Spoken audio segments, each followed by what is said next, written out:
I can't imagine why you wouldn't use flight following.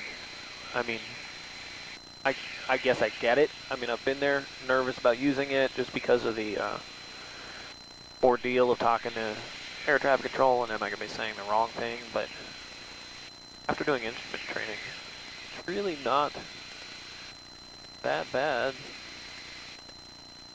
Unless it's like the other day and you can't hear a damn thing they're saying.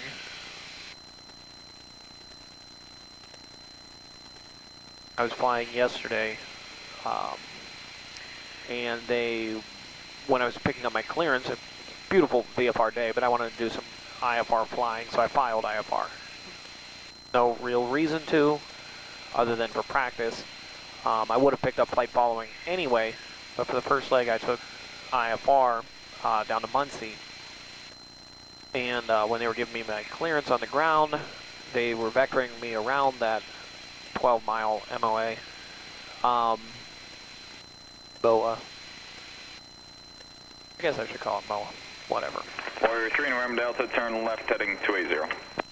But they were trying to vector me around, and they had given me a clearance direct, and they amended my clearance before they released me for departure, and vectored me to cleft.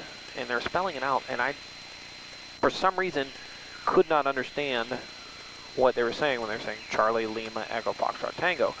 I got everything except the Charlie. I thought they said Kilo. They repeated it 3 times for me.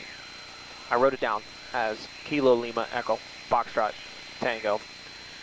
Even read it back as Kilo, Lima, Echo, Foxtrot. 3 November Delta, continue that left turn heading 190 now.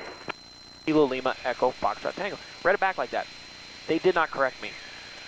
I could not enter. I checked the GPS, you know, there was no waypoint by that name. Got frustrated because I was embarrassed, and I had to call them back up and said, hey, I'm not finding this checkpoint or this waypoint. Then they read it back to me again, and then I caught Charlie. It was a little bit of a scratchy connection, speaking of South Bend clearance, while I was sitting there at the end of 1-8 waiting to take off at Porter County, but no real reason why I couldn't hear them, just I wasn't catching it. So that was embarrassing and frustrating. So, but I took off, and the flying was uneventful. But then on the return trip, twice, I got handed off to a separate controller, you know, as I passed from one area to the next. The first one was going to Indy. Called him. Nothing. Called him again a minute later. Nothing. I called them, I didn't even count, but it must have been 7 or 8 times. No response. I called them about every mile or so as I looked for another frequency. Finally, I come up with another frequency. Fire 273 November Delta, you're 10 miles from Lafayette. Turn left heading 130. Maintain VFR at above 2,500. Clear for the practice. ILS approach. Finally found another frequency after like 10 minutes. It shouldn't have taken me that long, but anyways, I was going into Anderson Municipal at that point. Cardinal 62 X-ray contact Fort Wayne approach 127.2. Good night. Ooh, Cardinal. That's a beautiful airplane. I'd like to have one of those someday. Or at least fly one. Particularly an RG, Cardinal RG. That'd be nice. Anywho, so they handed me off. So finally I found another frequency, and it was the approach frequency for Anderson Municipal. And I called that up. It also happened to be an Indy frequency, and they're like, we heard you every single time. I mean, they were nice about it. But I didn't hear squat from them. I didn't hear them talking to anyone else. I didn't hear them responding to my calls. I heard several other planes talking to them. I was about 50 miles out from Indy, I think at the closest point before I switched over to the other frequency. But nonetheless, anyways, that was mildly embarrassing. But again, like I said, the flying was fantastic. There was, you know, a beautiful, clear VFR day. I was just frustrated because the radio situation wasn't working out like I had hoped. So I landed at Anderson, took off again, and Warrior 3 November Delta, radar service terminated, contact the tower. As I stayed on with flight following the whole way back.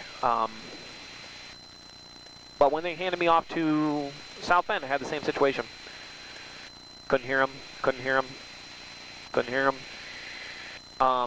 That was only about maybe like 3 or 4 minutes at that point, and finally they came on. I caught them, and they said, it was a little bit garbled. They said 300, can you hear me? So, I don't know. And I was about 50 miles at that point when I started hearing, just under 50 miles. I checked, it was about 48 miles or something out when I could actually hear them. So, it was in the same airplane, 300. Don't know what that situation was. I don't know if it was a distance thing. I don't know if it's those particular frequencies. I've had that happen before, honestly, with both Indy and South Bend approach in, you know, more or less the same area in Indy, although I think I was on a different frequency. I don't recall. This has been over a month and a half or so, where I couldn't hear them.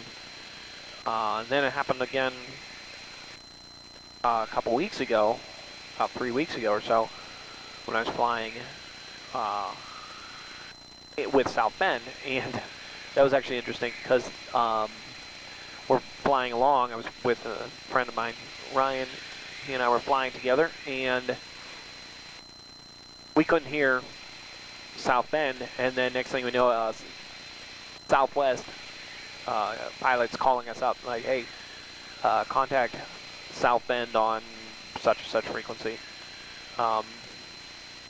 And they relayed it to us, which was an interesting experience that was new to me, you know, my, 180 hours now, my very limited experience of flying. I hadn't encountered that.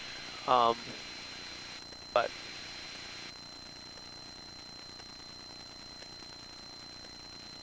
yeah, so I don't know. I don't know what the thing is. I think it's just certain localities. Sometimes it might be some sort of interference for some reason. Certain frequencies don't. Maybe it's a distance thing.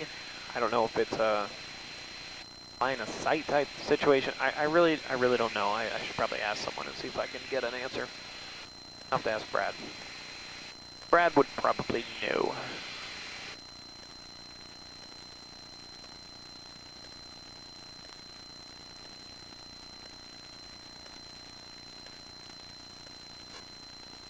Well, we're about 65 miles out.